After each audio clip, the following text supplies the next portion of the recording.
Hello friends, welcome to Knowledge House. Right now we'll be analyzing today's The Hindu newspaper, that is the newspaper dated 30th of July. So as usual, we'll be giving more importance to articles from a UPSC perspective. So let's start and welcome you all to this video. So the first article is regarding the NRC updation, that is National Register for Citizen NRC updation.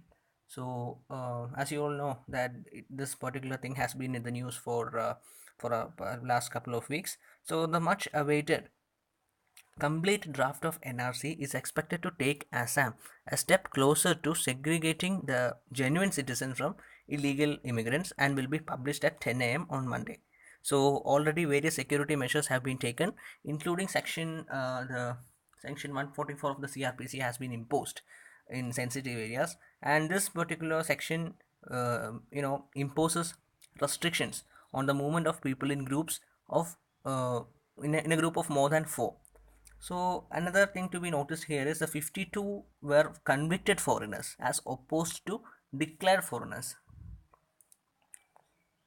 who are marked thus by the Foreigners Tribunal after failing the citizenship test as lodged in any of the 6 detention camps. So already these 52 people are in the detention camp because of the Foreigners Tribunal declaring them as convicted foreigners. So I have already mentioned in a previous analysis what exactly is Foreigners Tribunal, and it was how it was created and why it is this particular foreigner tribunal is there only in Assam, and this is created according to 1964 Foreigners Act. So that is all about this particular article. So moving on to the next one, it is regarding an ISRO like ocean mission has been planned. So looking to emulate the success of ISRO in designing and launching satellites, the center has drawn a 5-year rupees 8,000 crore plan to explore the deep recesses of the ocean. So India's share, what exactly is India exploring, or what area is India exploring? So it has been India has been allotted a site of around 1,50,000 square kilometer in central Indian Ocean Basin by the UN International Seabed Authority for exploration of polymetallic nodules. So we'll examine what exactly is polymetallic nodules. So what is this International Seabed Authority and all that. So let's move on to this additional information. So International Seabed Authority is a intergovernmental organization. It is located, its headquarters is at Kingston, Jamaica, and it is a UN agency that is established in 1995 under the United Nations Convention on the Law of Seas. That is what UNCLOS means, that is United Nations Convention on Law of Seas, and has the mandate to issue licenses regarding deep exploration and mining of deep marine resources, particularly the seabed mining in international waters, that is beyond the 370 kilometers in conventional shelf region. So US is an observer state. This is likely to be a question in prelims because they may ask the US is a member. And who else can engage in seabed mining? So International Seabed Authority themselves can engage in seabed mining. The state-owned enterprises can engage in seabed mining, and the government-sponsored companies can also engage in seabed mining. So the governments which applied for the licenses include India, Russia, China, Singapore, Germany, UK, and US. And the US and not exactly US, US defense major Lockheed Martin. So I think we will look into some additional information. What exactly is this polymetallic nodules, as I mentioned before? So these are small potato-sized lumps of minerals found in the deep sea. So they contain minerals like nickel, cobalt, lead, cadmium, vanadium, molybdenum, titanium in various proportions. So they are found in abundance, carpeting the seafloor of the various oceans in the deep sea.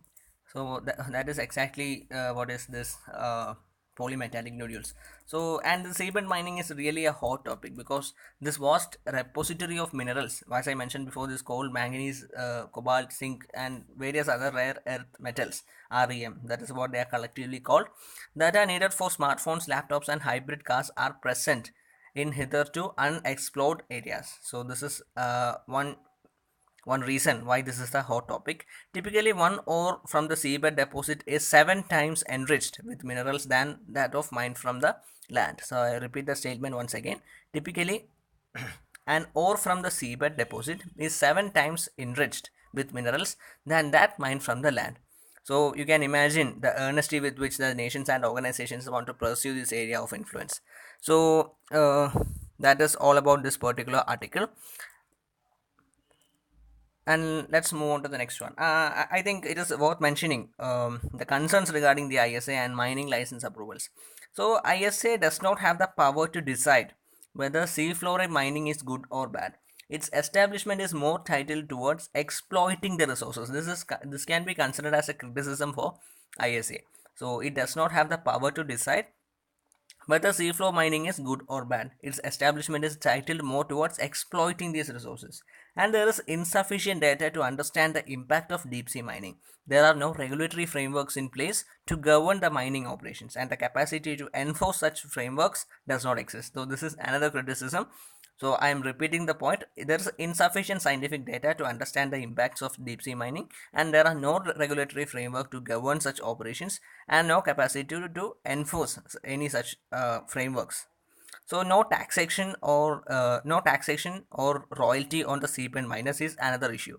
So to keep a check on extraction of ores and controlling the mining through yearly selling limits and penalty clause to the violators. So no taxation or royalty on seabed miners to keep check on the extraction of ores and controlling the mining. So these are the three criticisms regarding, or three concerns regarding ISA and the mining approvals. So one is it does not have the power, and the other one is does not have the power to decide whether it is bad or not.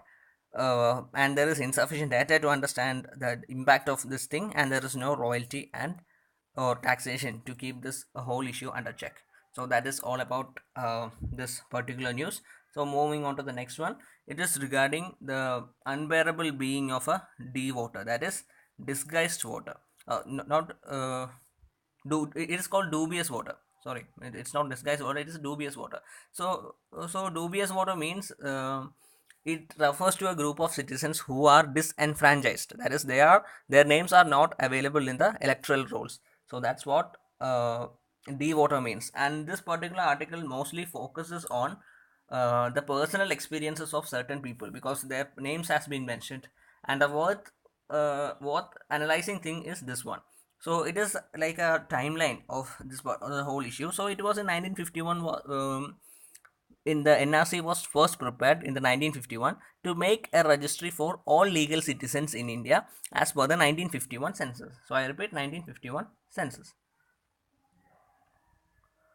So in March 1971, the deadline for detecting illegal foreigners, it accounted for migration of people from Pakistan, not Pakistan, that is Bangladesh, who fled during the 1965 India-Pakistan War, but kept out of those who crossed over during the 1971 war that saw the liberation of Bangladesh. I am repeating the whole once again. The deadline for detecting the illegal foreigners was March 24 of 1971. So illegal foreigners included migration of migrators from Bangladesh who fled during the 1965 India-Pakistan War. Sorry, it accounted for migration of people from Bangladesh who fled during the 1965 India-Pakistan War, but kept out of those who crossed over during the 1971 war. So in between these two things, that illegal foreigners came into the picture. So 1985 August 15, that is another important invention here. The Assam Accord ending 6 years of anti-foreigners agitation which was signed on uh, March 24, 1971. And then moving on fast forward to the 2010 year. So the pilot project on NRC update began in 2010, and in December 2014, Supreme Court fixes a timeline to update and publish the NRC. And in March 2015, the NRC process starts.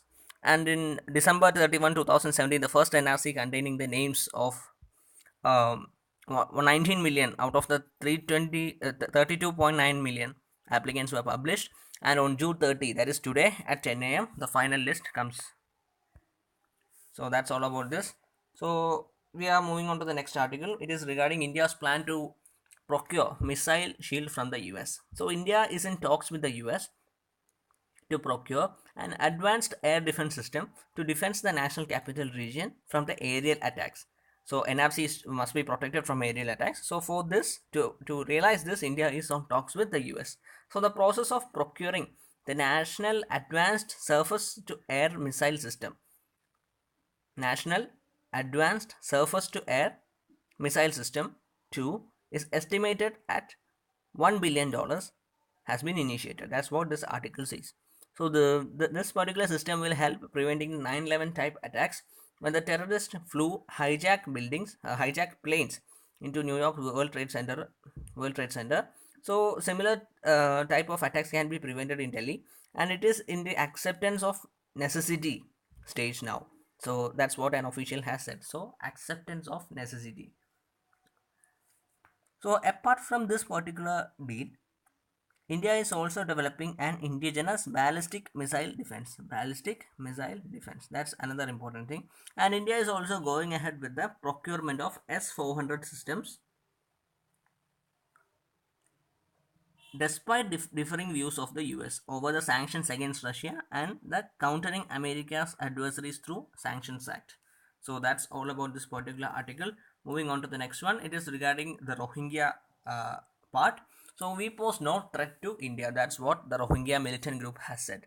So in a statement released to the media, the Arakan Rohingya Salvation Army, which is abbreviated as ARSA, that is Arakan Rohingya Salvation Army, said that its struggle is to ensure the rights of Rohingya refugees and it is not connected to Islamic State or Pakistan's intelligence agencies. And ARSA would like to convey to the Indian government that our military activities against our legitimate target within Arakan state is far from being a threat to the sovereignty and territorial integrity of India in any way whatsoever.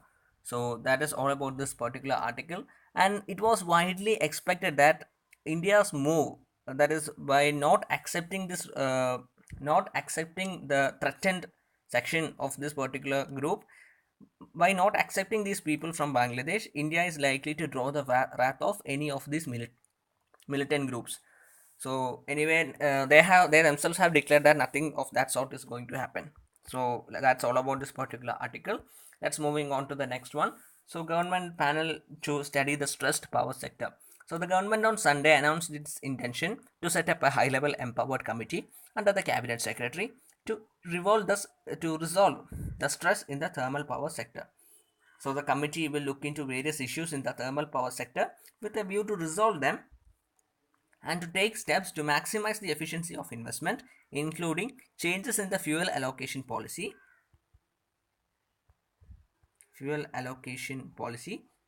then mechanisms to facilitate sale of power, paying security mechanisms, the insolvency and bankruptcy code, the asset restructuring company regulations, and various other associated things. So that's all about this particular article. Let's move on to the next one. It is regarding the investment part. So if the combined investment by the mutual funds, insurance companies and banks in equity market is anything to worth considering, then such an institutional investor have been never more bullish on Indian equities. That's what this article says. So such domestic institutional investors or DIIs have put in more than $10 billion or around rupees 66,000 crores to be precise in equities in the current calendar year, which has seen the benchmark indices touch the new highs at the highest level. So that is always it is being criticized that domestic investment is low, but this particular article, at least in the equity terms, they are saying that domestic investors are doing really well. So that's all about this particular article. Moving on to the next one, it is regarding the Gold Council to aid exports on the anvil. So the center has decided to set up a domestic council for gold to aid exporters of jewelry and to create an ecosystem to harness the true potential of the jewelry making in the country. Anyway, this is a really welcome move. So this council will present this council will represent all the jewelers of India who will be in the electoral college. They will form different interest groups and elect those who will sit in the council. That's what the Commerce Minister Suresh Prabhu has said, and adding that the council will also provide domestic support to the exports. So export is a strategic issue and it is a priority for India, but it has not yet been, the true potential of this particular sector is yet to be identified. So Suresh Prabhu has said That is how our minister has said, this is a complete paradox, and I have asked the RBI governor to treat export as a priority sector for lending. That's what Suresh Prabhu has said. So that's all about this particular article. Moving on to the last one of today's. So drug makers are eyeing for a new prescription for exports. That's what this particular article say. So for a 17 billion Indian pharmaceutical export sector, there could be no better time than now to look beyond its largest market, that is US.